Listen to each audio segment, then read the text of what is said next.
ঘুরতে থাকো, বিপদ হলে বুঝতে পারছো। বিপদে প্রেমিক চেনা যায়। কিসের বিপদ? ভাইয়া, এটাই তাহলে ভাবি? এত লজ্জা পেলে তুই ছেলের সাথে কথা বলবি কি করে? আমি তো ছেলের সাথে কথা বলবো, কথা বলবি না মানে? কথা না বলে তুই কি করে বুঝবি যে ছেলে তোর পছন্দ কিনা? আর বাবা শোনো শোনো, ভাইয়ের মতিগতি কিন্তু একদম ভালো লাগেনি আমার কাছে।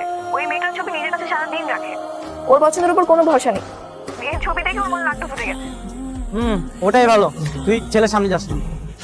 এই ফোনটা এখন রাখতো, সাইডটা কর। আচ্ছা মিরাজ শোন, আমি ফোন রাখি এখন। হ্যাঁ তুই আগে ছেলেকে ভালো মতো দেখে নিস, আর আমি তো সবসময় পাশে আছি। ঠিক আছে। বিনিময়ে শুধু তোমাকেই নিয়ে নি।